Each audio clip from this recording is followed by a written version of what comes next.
Why are HSPs so angry?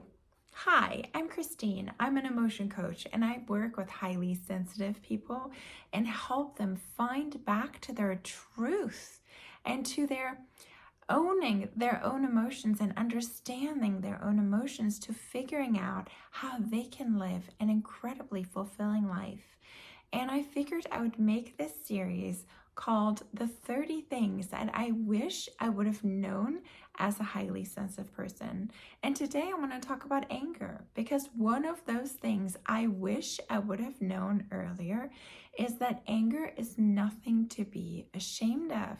It is actually very empowering and helpful, enlightening.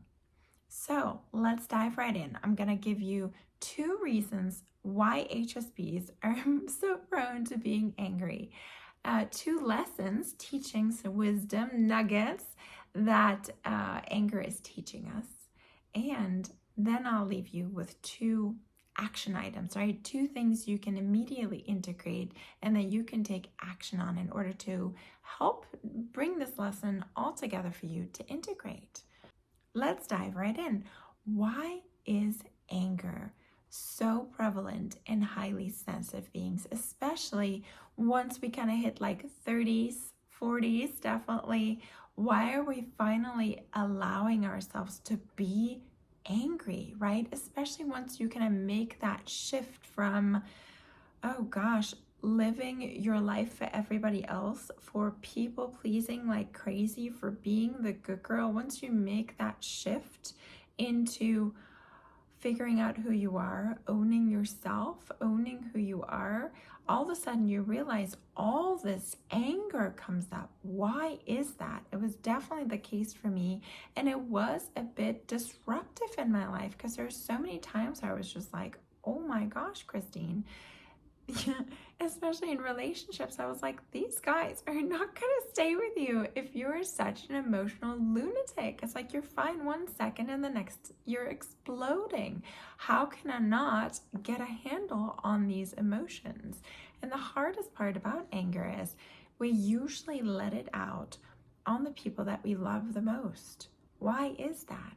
It's because we feel safe. It's because we feel safe that they will not leave us, even despite our anger, right? I shared an apartment with my younger sister for a little while, and oh my gosh, I don't think she really knew as much about my anger and expressing my anger as she did once she started living with me. And gosh, I always told her jokingly once I kind of recapped my emotions, like, if I ever have a big house, I'm going to build an anger expression room because we need that. That anger does need to come out, and I'm going to tell you why, right?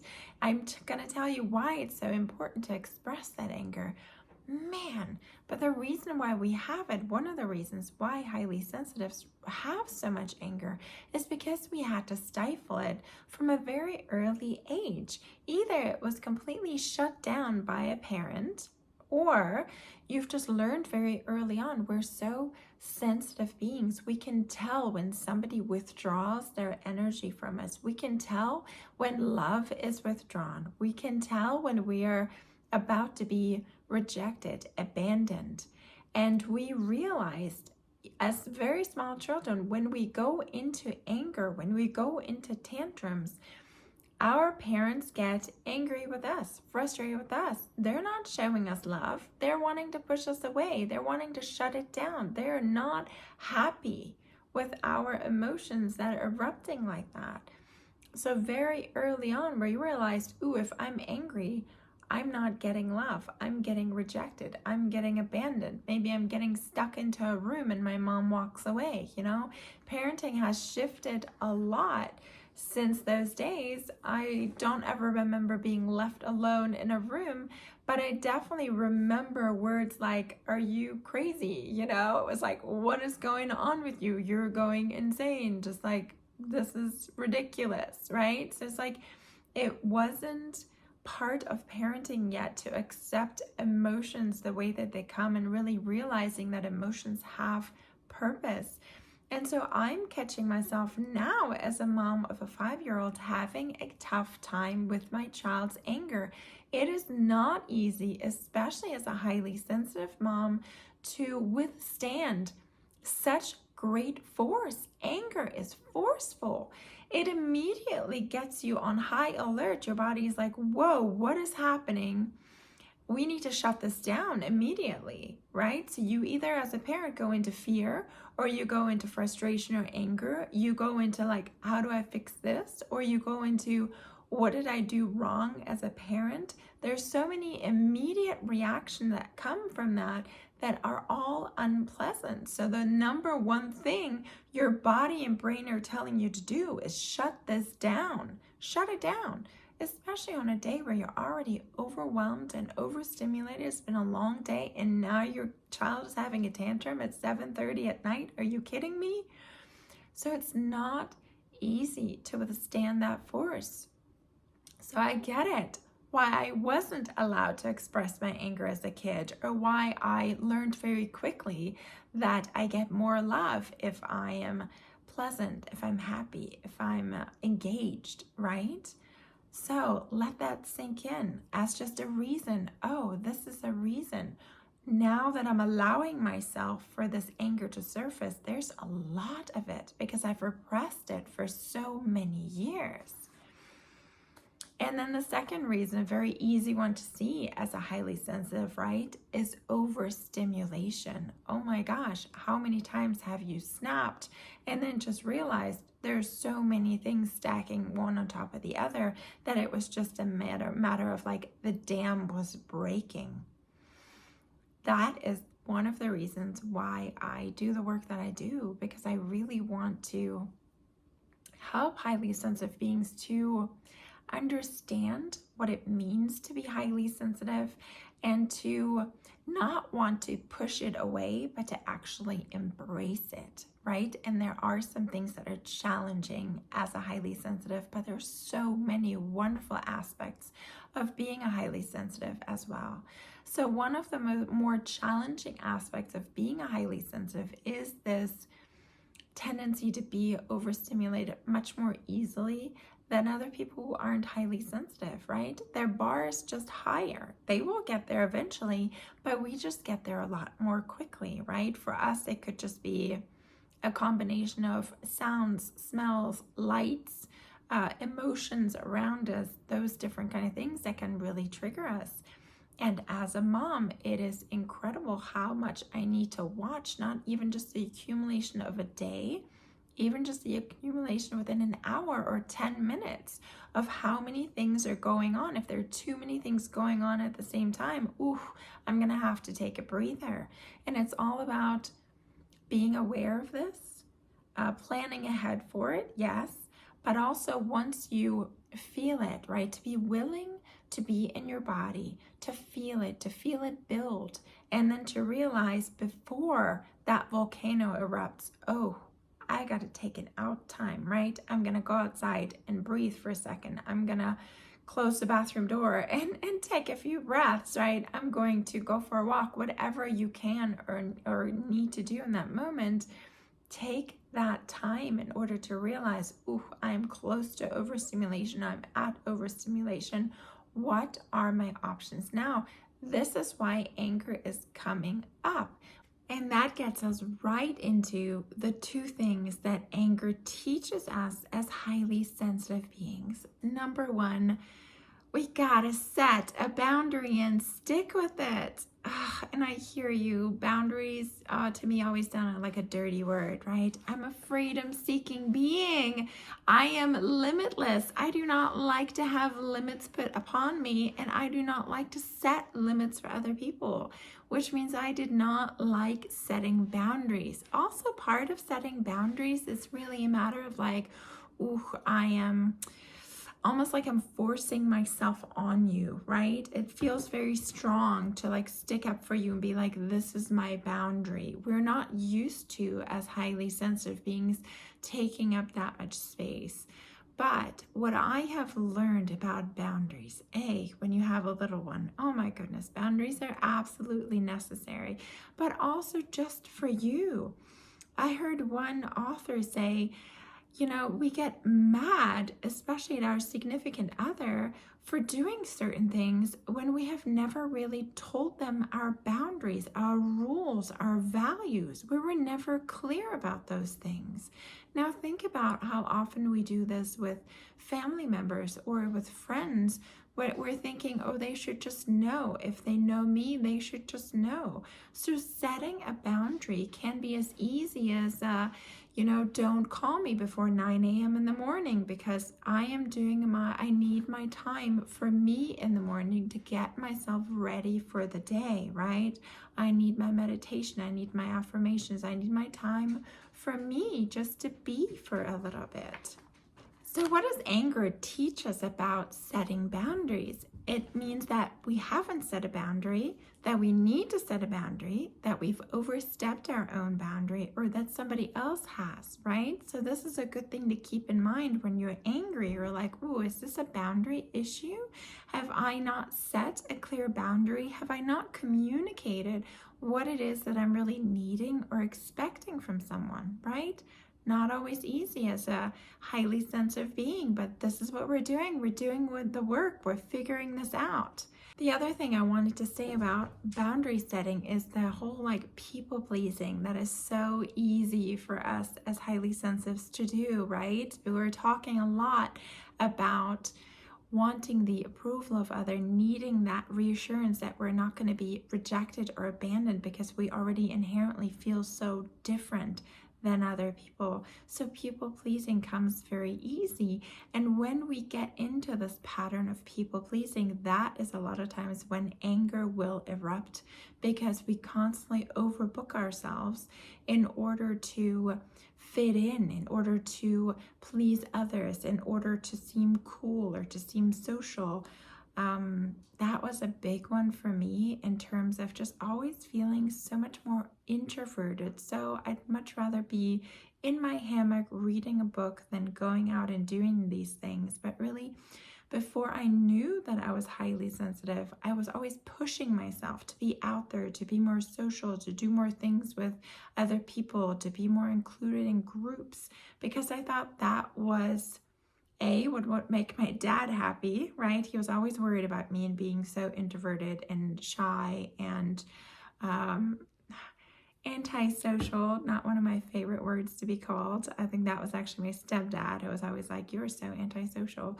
No, I just really enjoy the world that I set up for myself, right? We'll talk about that more another time.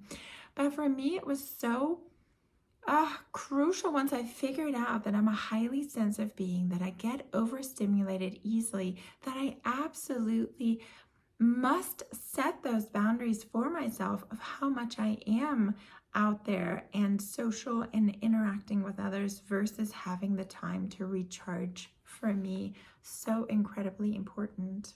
And then the other big thing that anger always teaches us is to actually stop and ask yourself, what am I really feeling?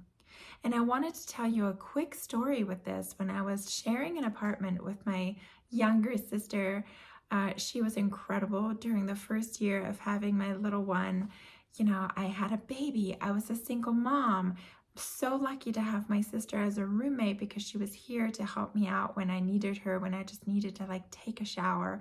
But in that particular time span, she was studying for a really hard exam for her. She works at a lab in a fertility clinic, and this was a very important exam, apparently one that most people take 2, 3, 4 times to pass. And of course, her, my sister being my sister who always challenges herself, she's like, I'm gonna do this on the first try.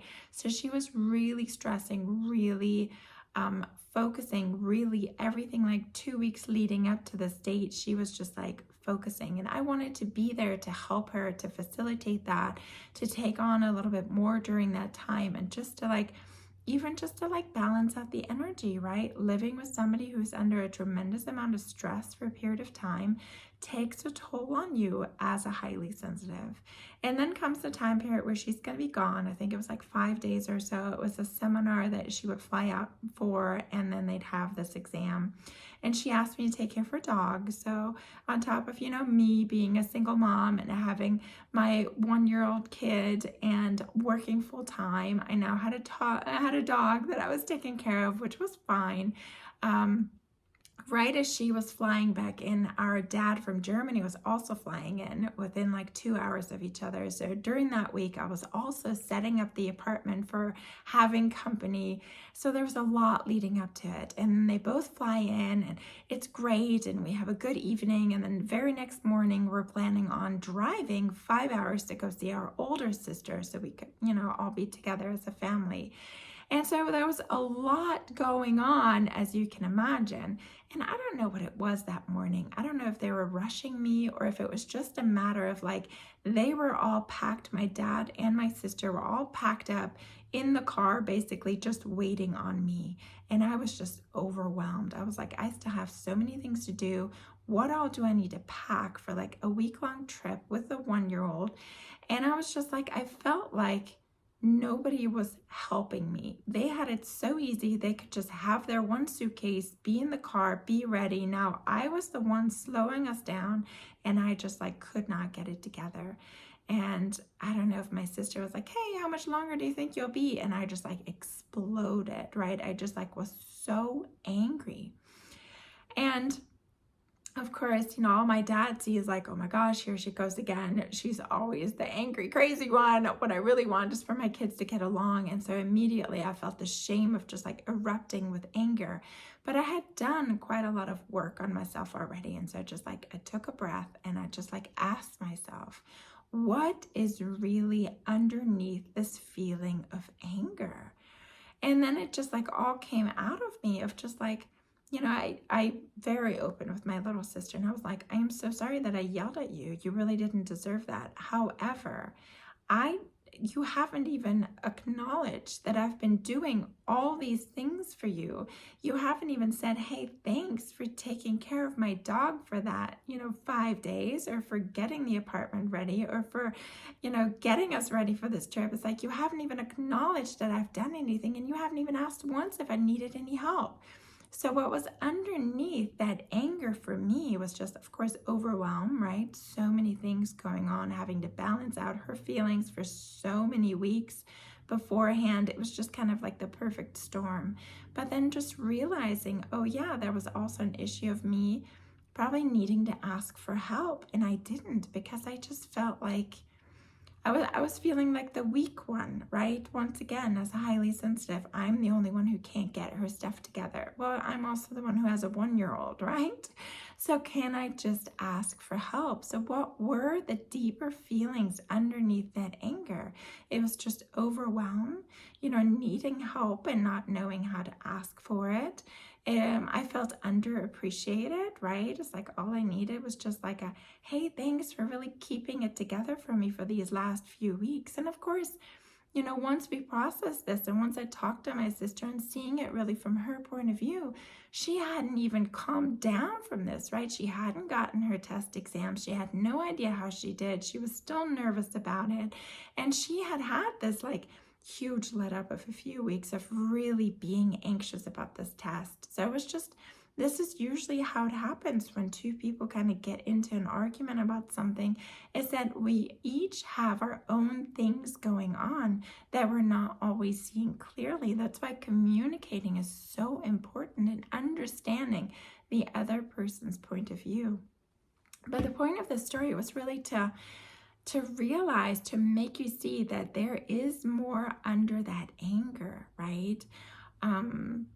Anger is incredibly empowering. This is what I love about anger. I think this is what all highly sensitives love about anger. It's like when you're angry, you can finally not care, not give a rip about what everybody else is thinking or feeling. Because usually we're so hyper tuned in to what everybody else around us is thinking and feeling and caring for them and catering to them, and everything's about them, because we're too I don't know, ashamed, embarrassed, don't feel worthy enough to give ourselves that attention because we don't want to seem like the narcissist, right? We don't want to just care of ourselves all the time. Maybe we've even heard, why are you so selfish? So we're so hyper aware to not be that. We're always about other people giving, giving, giving, sending it out. So then when you overcommit, when you give, give, give, then you feel so disempowered. You feel like it doesn't even matter what I feel. It doesn't even matter what I want. Nobody tunes into my deeper needs and feelings, right? The way that I tune into others. Well, maybe because they don't have that ability or because they're too busy in their own lives, right? But this is what we're feeling. We're feeling disempowered, and it usually comes from a place of just feeling sad, feeling overwhelmed, feeling underappreciated, feeling, oh gosh, just weak in your life, right? Feeling disempowered. And Tony Robbins calls this the crazy eight, because you have this emotion, this disempowered emotion for a while, but your body and your mind can't stay forever in the same state. You're going to naturally shift out to it eventually. And what we usually go to is anger, because it's empowering. So we're shifting from this disempowered state to this always caring for other people's state to this, no, that's going to be about me. I am done. I'm done with what everybody else thinks, right? It's usually something that just really rubbed you the wrong way, and you just swing way the other end. You're just like, I'm done. Now I'm mad. I'm not going to do anything for anybody else anymore. I'm just going to be by myself. All I can rely on is really myself anyway, right? Sound familiar? So this is the crazy eight. But you know how it goes. You don't stay in that state forever. Then you're going to swing back around. You're probably ashamed. You're probably feeling bad about yourself. How can I be so heartless? How can I be so totally not empathetic to whatever others need and feel? And then you're swinging back in the other way, unless you find another way out. Another good way of seeing this is how Abraham Hicks explains it with the emotional guidance scale, right? Look down the emotional guidance scale. Disempowerment, hopeless, sadness, despair are way down there. Anger is a couple of steps up, because when you're angry, there's more energy, there's more power. You're moving up, you're taking action. Anger gets us to take action. Anger gets us, it rattles us out of things that we have accepted and stuffed down for way too long. Anger is really on the upswing, on the uprise. You don't want to stay there, and you want to be mindful of how you express your anger, but anger is incredibly powerful. And if you let it, it will give you clarity of what you've been stuffing down, what you're really needing and wanting, and how you can move out, how you can move up. It'll give you that power to make incredibly important decisions, to finally move out of something that you should have probably moved out of a long time ago, to make these big changes. This is, oh my gosh, anger is here for you to give you that push. So that brings us to the last two things, right? The last two action steps, integration. What can you take from this video and actually apply? Number one, make a list. Make your own anger expression list. How can I be angry? When can I be angry? And really let it out. What can I do in the moment? For me, it's very therapeutic to throw something, bang something, hit something, something that makes a noise. I have figured out if I'll take a kitchen towel and just like smack it on the side of a corner, gives me a great energy release, and it's just loud enough and it feels so good. And usually I'm screaming, I'm grunting, I'm mad, I'm just like, I'm even saying I'm so angry, right? The other thing, when I have to be a little bit more quiet or just to get a deeper understanding, is to journal and just to actually let it out. What are these feelings without censoring yourself? I am so angry because this makes me so mad because. Let it out, right? Exercise is another great one. Get moving, go outside, get some fresh air, breathing, even just taking that breath, right? Taking a deep inhale, taking a deep exhale, square breathing, 4 count in, hold for 4, 4 count out, hold for 4, repeat, right? These are the things that we can do to calm ourselves down and to express that anger, to let it out, right? What are yours? Write me 1 or 2 in the comments that you like to do that have helped you. How do you express your anger? And number 2, your homework, if you're willing to do it, is to allow yourself to go deeper. Do I feel safe? Do I feel safe to go deeper, to ask anger, why are you here? How are you serving me? Why are you coming up? What is it that I need to see? What message do you have for me? I, a lot of times, can do that with journaling really well. Some people need to talk to a friend, a therapist, a coach, somebody who is willing to listen, because a lot of times even just you talking and expressing will give you your own answers. But it's amazing. Instead of ignoring or shoving down or even be ashamed for your anger, if you go into it, allow yourself to feel it and then ask for the message that it brings. Oh my goodness, it's incredibly empowering, and it will get you to know yourself better, to know your own values, to uncover beliefs that maybe no longer serve you. So be willing to go into that anger. That's all I got for you today. Thank you so much for listening. You can find me on my website, healingyouremotions.com. If you want my freebie and to sign up for my email list where, oh my gosh, every week I have such great insights, such practical tips for highly sensitives, just whatever I'm going through, whatever is coming up for me and how I'm handling it in my own life. Go to healingyouremotions.com/shift, and I'll put that link below too. And that'll give you my free emotion guide, how to shift any emotion, which is incredibly valuable, but it'll also get you on that email list so we can stay in contact, because I would just love to hear how you're doing, how you're enjoying being a highly sensitive, how you're taking the best with it, and how you're progressing and growing and enjoying that incredible journey.